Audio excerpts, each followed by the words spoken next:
शांति बाबा। बाबा ओम शांति। आज 12 दिसंबर 2022 की मुरली है। बाबा कह रहे हैं, मीठे बच्चे, भल बाबा यहाँ तुम्हारे सम्मुख है, लेकिन याद तुम्हें शांति धाम घर में करना है।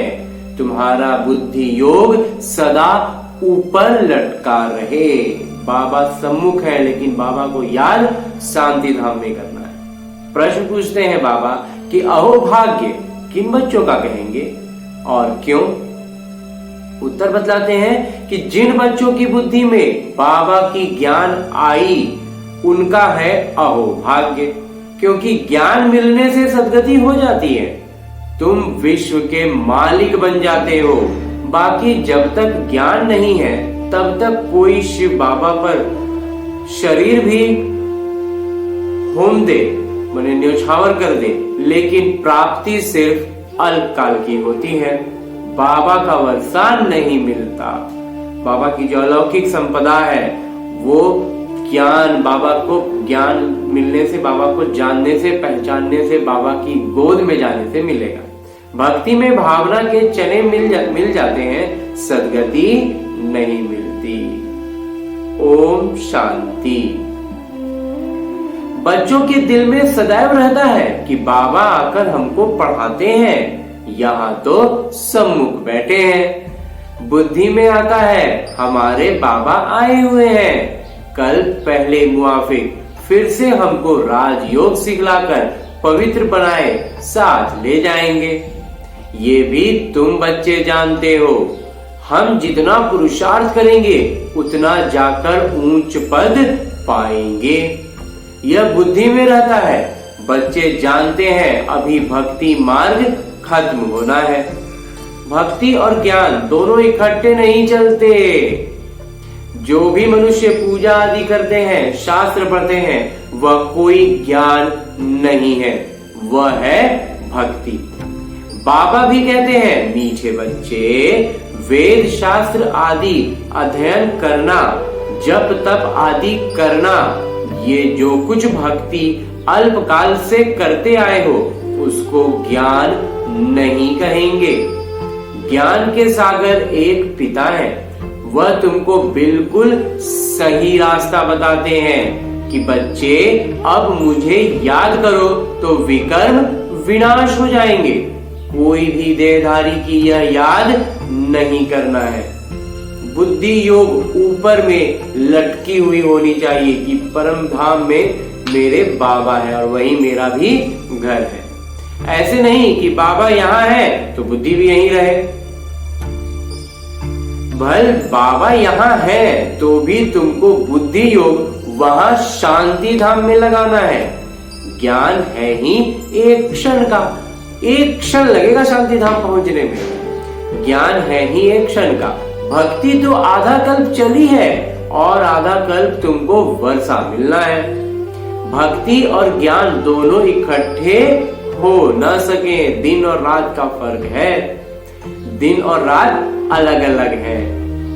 ये है बेहद का दिन और वो भक्ति थी रात।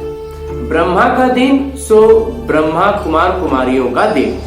बच्चे जानते हैं हम देवता बन रहे हैं। सतयुग को कहा जाता है जीवन मुक्ति धाम। ये है जीवन बंध धाम। इस समय सब रावण के बंधन में है, शोक वाटिका में है। तुमको अब पता पड़ा है शोक वाटिका किसको और अशोक वाटिका किसको कहा जाता है। ये अब हम बच्चों को पता चल गया है। भक्ति है उतरती कला का मार्ग। बाबा कहते हैं अब वापस मुक्ति धाम चलना है। ऐसे कोई कह नहीं सकते कि मेरे बच्चे अब सबको मुक्ति धाम चलना है, अर्थात जीवन बंध से मुक्त होना है। फिर पहले कौन सा धर्म जीवन मुक्ति में आना है, ये भी तुम बच्चे जानते हो। खेल सारा भारत पर ही है। बाकी बीच में बाइप्लॉट है, फिर जो भी भूखंड है वो सब कहानी है बीच की, अपना उनसे कोई ताल्लुकात नहीं है। ज्ञान और भक्ति की बातें मनुष्य नहीं समझ सकते, उनका किरदार ही नहीं है। किरदार है ही तुम भारतवासियों का। सतयुग आदि में देवी देवता ही थे, अब कलयुग में अनेक धर्म है। तुम्हारा यह है लीप जन, छलांग लगाने वाला, सीधे इस रात से सवेरे में कूद जाने वाला कल्याणकारी जन्म। ये संगम का सुहावना युग है ना। तुम जानते हो लौकिक बाबा के भी हम हैं, फिर जीते जी पारलौकिक बाबा के भी बने हैं। लौकिक बाबा भी हैं और पारलौकिक बाबा भी हाजिर हुजूर हैं। मतलब कि लौकिक पिता जो हमें हमारे शरीर को जन्म दिया वो पिता भी हैं, हमारे बाबूजी ब्रह्मा बाबा भी हैं, और शिव बाबा हमारे बाबा, मेरे बाबा जो हैं वो भी हैं। तो तुम्हारी आत्मा कहती है बाबा आप परम धाम से आए हो, हमको वापस ले जाने। तो बाबा बच्चों से ही बात कर सकते हैं। जैसे आत्मा को इन आंखों से देख नहीं सकते, वैसे परम धाम को भी देख नहीं सकते। हाँ, दिव्य दृष्टि से साक्षात्कार हो सकता है। दिखाते हैं कि विवेकानंद को साक्षात्कार हुआ कि रामकृष्ण की आत्मा निकल मेरे में समा गई, परंतु आत्मा समा तो नहीं सकती। बाकी आत्मा का साक्षात्कार होता है। परमात्मा का भी यथार्थ रूप बिंदी है, परंतु गाया हुआ है वह हजारों सूर्यों से भी तेजोमय है। तो परम धाम अगर वह साक्षात्कार न कराए तो कोई को विश्वास न बैठे। बिंदी रूप के साक्षात्कार से कोई समझ न सके, क्योंकि उनको कोई जानते ही नहीं। बाबा को इतना सर्वसाधारण रूप में एक्सपेक्ट ही नहीं करके रखे हुए, इसलिए थोड़ा मूंझने लगते हैं, थोड़ा कंफ्यूज होने लगते हैं। नई बात बाबा ही बदलाते हैं, ये बात नहीं है बाबा ही ना बदलाएंगे। परम आत्मा बड़ी चीज तो हो न सके, आकार से बड़ा छोटा नहीं होता है, वह अति सूक्ष्म से सूक्ष्म है, उनसे सूक्ष्म कुछ भी नहीं। ये भी तुम बच्चों की बुद्धि में है कि आत्मा और परमात्मा जो बिंदी रूप है उनमें सारा किरदार नूंधा हुआ है। आत्मा में 84 जन्मों का अपना अपना किरदार नूंधा हुआ है। कितनी विचित्र बात है। बाबा बगैर कोई समझा ना सके इन बातों को, परमपिता परमात्मा के अलावा कोई नहीं समझा सकते थे। यह बातें तुम विलायत वालों को समझाओ तो आश्चर्यचकित हो जाते हैं और तुम्हारे ऊपर कुर्बान जाए। प्राचीन भारत का ज्ञान और योग तुम ही समझा सकते हो। पहले पहले यह समझाना है कि आत्मा परमात्मा क्या वस्तु है, चीज क्या है ये आत्मा और परमात्मा। आत्मा के लिए कहते हैं सितारा है, परमात्मा के लिए नहीं कहेंगे कि वह सितारा है। आत्मा कोई छोटी बड़ी नहीं होती, कोई आत्मा छोटी कोई आत्मा बड़ी ऐसा नहीं होता है। वह है ही एक बिंदी जो एक शरीर छोड़ दूसरे में प्रवेश करती है। तुम बच्चे समझते हो नाटक में जो कुछ चलना है वह नून है, चक्र फिरता रहता है। यह सब बुद्धि में वास्तविकता में आना चाहिए। दुनिया तो इन बातों को जानती नहीं है। सबसे तीखी दौड़ आत्मा की है, एक क्षण में कहां से कहां चली जाती है। इसीलिए कहा जाता है क्षण में जीवन मुक्ति। तो एक क्षण में आत्मा भी वहां पहुंचती है, परम धाम में। आत्मा कहती है कि मेरे से तीखा और कुछ नहीं है, मेरे से छोटा और कोई नहीं है। छोटी सी आत्मा में सारा ज्ञान है। उनको कहा जाता है गॉड इज नॉलेजफुल, परमपिता ज्ञान के सागर। आगे कहते थे, पहले कहते थे मतलब कि भगवान सब कुछ जानते हैं। इसका मतलब यह नहीं कि एक एक के दिल में बैठे बातों को जाने, एक एक के दिल में अंदर जा जा के जाने। ये तो नाटक में सब कुछ नूंद है। बाबा समझाते हैं कि मैं इस वृक्ष का बीज रूप हूं। वृक्ष का बीज अगर चैतन्य हो तो समझाएं कि ऐसे धरनी में रहता हूं। गाया भी हुआ है कि ब्रह्मा द्वारा मनुष्य सृष्टि रचते हैं। बीज तो एक ही है ना। तुम आत्मा यहाँ शरीर धारण कर किरदार निभाते हो। बाबा कैसे आकर प्रवेश करते हैं ये तुम बच्चों को अब मालूम पड़ा है। बाबा आकर ज्ञान देते हैं, सदैव बैठे नहीं रहते। बाबा ने समझाया है कि जब झाड़ यानी कि वृक्ष की जड़ीभूत अवस्था एकदम जब झलझल हो गया है, ठूठ हो गया है, होती है, तब ही मैं आता हूँ। ठूठ नहीं मतलब पूरा पेड़ में एक तरह से बोली तो कीड़ा लग जाता तो सारे पत्ते कैसे डैमेज हो जाते हैं, वैसी स्थिति हो गई है, जड़ीभूत हो गई। तब बाबा फिर से आते हैं और उसको सारे विकारों को हटाएंगे। अभी सहायता के लिए बहुत यज्ञ रचेंगे। ये है रुद्र ज्ञान यज्ञ। कृष्ण ज्ञान यज्ञ हो न सके। श्री कृष्ण तो देवता थे, वह द्वापर में आ न सके, तो देवता फिर क्षत्रिय वैश्य शूद्र बनते हैं। श्री कृष्ण देवता द्वापर में कैसे आ सकते हैं? रावण राज्य में देवताएं पैर नहीं रखते। तुम बच्चे जानते हो आत्मा अविनाशी है, आत्मा में ही संस्कार रहते हैं, शरीर तो खत्म हो जाता है। आत्मा में ही अच्छे व बुरे संस्कार रहते हैं। अब तुम समझते हो जो भी मनुष्य मात्र है वह नाटक की योजना अनुसार चल रहा है। आगे यह नहीं समझते थे, यानी पहले अभी जब ज्ञान में आने के पहले हम ये बात नहीं समझते थे कि सृष्टि किस आधार पर चलती है। ईश्वर के आधार पर तो है नहीं, ये तो बना बनाया खेल है जो फिरता रहता है। ऐसे नहीं कि ईश्वर के आधार पर खड़ा है। जैसे तुम्हारा किरदार है वैसे परमात्मा का भी किरदार है। साक्षात्कार भी मैं कराता हूँ। भक्ति मार्ग में हर एक की मनोकामना अल्पकाल के लिए पूरी होती है। दान पुण्य आदि जो कुछ करते हैं उनका अल्पकाल के लिए सुख मिलता है। थोड़ा सा सुख मिला फिर ऐसा कर्म करते हैं कि उनको भोगना पड़ता है। सुख मिलता है पीछे की गए कर्मों के अनुसार और सोचते हैं कि अभी जो कर रहे हैं उसके अनुसार हमको सुख मिल रहा है, हमको वैभव मिल रहा है, तो बस बुरा पर बुरा खराब पर खराब करने लगते हैं और फिर उसका बुरा भोगना पड़ता है। कहते हैं भावी के भूगरे चने भी अच्छे।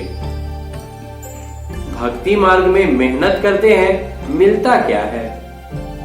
चने मैंने इतना सा। शिव बाबा पर भल शरीर भी न्यौछावर कर देते हैं तो भी मिलते भूगरे। वर्षा तो मिल ना सके, मतलब बहुत कुछ देने पर भी इतना सा मिलता है भक्ति मार्ग में। काशी कलवट खाने समय कर्म विकर्म भल नाश होंगे फिर शुरू हो जाएंगे, तो भावना के भूगरे हुए ना। ज्ञान मार्ग में तुमको देखो कितना मिलता है, एकदम तुम विश्व के मालिक बन जाते हो। यह कोई की बुद्धि में अगर ज्ञान आ जाए तो अहो भाग्य। जिसको बुद्धि में ये बातें समझ में आ गई, ज्ञान समझ में आ गया, तो उनका तो अहो भाग्य। ज्ञान से सद्गति होती है, इसको ज्ञान कहा जाता है। यह बाबा के सिवाय कोई दे न सके। शास्त्र कितने ढेर पढ़ते हैं, बहुत होशियार हो जाते हैं, फिर वह संस्कार ले जाते हैं। अच्छा, उनको मिलता क्या है? भूगरे और तो कुछ नहीं, नीचे गिरते ही जाते हैं। समझो कोई का राजा के घर में जन्म होता है, खुशी मनाते हैं, भलवा राजकुमार है, परंतु हम कहेंगे उनको चने मिले।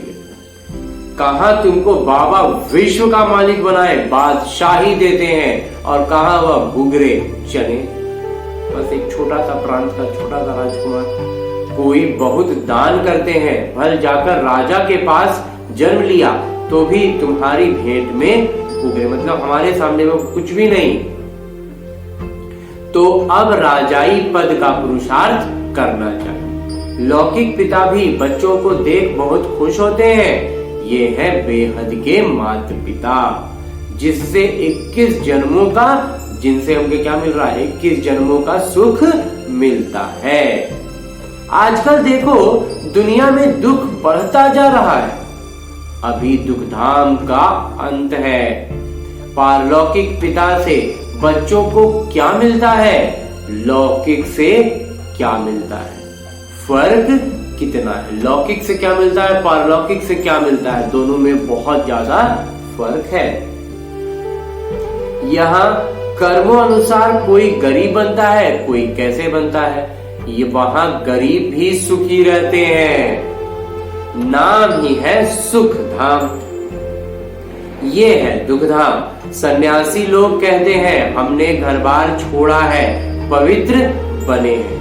भारत को पवित्र रखने के लिए सरकार भी उनका मान रखती है, परंतु दुख धाम को सुख धाम बनाना ये बाबा का काम है।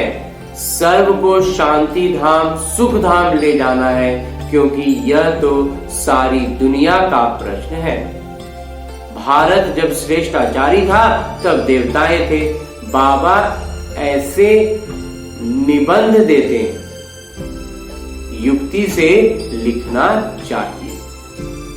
देवताएं 84 जन्मों का चक्र लगाकर आए हैं, फिर मनुष्य से देवता बनते हैं। मनुष्य से देवता बाबा ही बनाएंगे और कोई की ताकत नहीं। सन्यासियों से भारत को कुछ फायदा है, पवित्र रहते हैं। आगे तो रचता रचना के लिए कहते थे बेअंत है। पहले तो वो यही कहते थे कि रचता और रचना सब बेअंत है, हम नहीं जानते। अभी तो हम कह देते हैं कि हम भगवान, अभी तो कह देते हैं कि हम ही भगवान हैं। अच्छा, वो जो सन्यासी हैं पहले तो कहते थे कि हमें रचता का और रचना का कोई अंत नहीं पता है, हम नहीं जानते, और अभी तो कह देते हैं कि हम भगवान हैं। तत्व को याद करने से विकर्म विनाश नहीं होंगे। बाबा के महावाक्य है, मामेकम याद करो तो तुम्हारे विकर्म विनाश हो जाएंगे। पतित पावन मैं हूँ, सारी दुनिया को आकर पावन बनाता हूँ। सारे भंभोर को आग लगनी है, सारी दुनिया अज्ञान निद्रा में सोई हुई है। नाटक की योजना अनुसार सारी दुनिया नास्तिक है। बाबा कहते हैं मैं आकर सबको आस्तिक बनाता हूँ। अभी जो बिल्कुल तमो प्रधान बने हैं वह अपने को भगवान तक कह देते हैं। तुम तो इस सृष्टि चक्र के राज को जानने से चक्रवर्ती राजा बनते हो, महावीर बनते हो। तुमको तो प्रारब्ध में माल मिलते हैं, उनको क्या मिलता है, चने। तुम माया पर जीत पाते हो। स्वदर्शन चक्र तुम ब्राह्मणों को है। विष्णु के मंदिर में को नर नारायण का मंदिर कहते हैं। वास्तव में लक्ष्मी नारायण को तो दो दो भुजाएं चाहिए, परंतु उनकी भी 4 भुजाएं दे देते हैं। लक्ष्मी नारायण तो अलग ठहरे ना, लक्ष्मी अलग नारायण अलग ठहरे। अगर वो 4 भुजाओं वाले हैं तो उनकी संतान भी 4 भुजाओं वाली आती, ऐसे तो नहीं है। देखो बाबा कितनी अच्छी रीति समझाते हैं। अब तुम समझदार ज्ञानवान बन गए हो। पतितों को पावन बनाना है, घर वालों को भी उठाना है, घर को भी मंदिर बनाना है। बच्चे कहते हैं बाबा फलाने की बुद्धि का ताला खोलो। अब मैं सिर्फ यह काम करने के लिए बैठा हूं क्या? तुम तो ब्राह्मणिया हो, भू भू तुमको करनी है। ब्राह्मणों की सेवा करनी है, पद भी तुमको पाना है। मैं निष्काम सेवाधारी हूँ और कोई निष्काम हो नहीं सकता। जितने निष्काम बाबा है उतना तो कोई नहीं हो सकता। मैं तुमको स्वर्ग का मालिक बनाता हूँ, मैं नहीं बनता हूँ। बाबा नहीं बनते हैं, हम बच्चों को बनाते हैं। मकान भी तुम बच्चों के लिए बनाए हैं, मैं तो पुरानी कुटिया में बैठा हूँ। मेरे लिए पुराना मकान पुराना शरीर है। शिव बाबा पुराने तन में रहते हैं तो यह फिर कहाँ जाएंगे? निष्काम सेवा एक बाबा ही कर सकते हैं, तुम जानते हो। बाबा से हम मालिक बने का वर्षा लेते हैं तो खुशी से झोली भरनी चाहिए। देखो ज्ञान कितना ऊंचा है। भक्ति में भी तो क्या क्या दान पुण्य जप तप आदि करना पड़ता है। सदगति दाता तो एक बाबा है। बाबा ने आकर ज्ञान घृत डाला है। सतयुग में सबकी ज्योति जगी रहती है, परंतु वहां पर ज्ञान नहीं रहता कि हम तमो प्रधान से सतो प्रधान बने। हम नीचे से उठ के ऊपर आए, ये बात का ज्ञान बाबा छोड़ हटा देते हैं। वो है प्रारब्ध। नए सिर से चक्र शुरू होता है। ये अनादि है। सूर्य निकलता है फिर जाता है। ये धरती का फेरा है, ऐसे नहीं कि ईश्वर फेरता है। वो बस चक्र है और जो चल रहा है।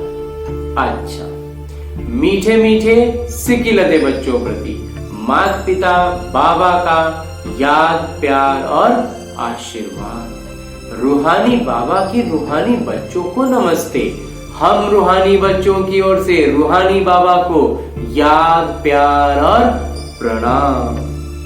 धन्यवाद बाबा, धन्यवाद। मुरली के लिए भी धन्यवाद। इस अनूठे अलौकिक अद्भुत जीवन के लिए भी बहुत बहुत धन्यवाद।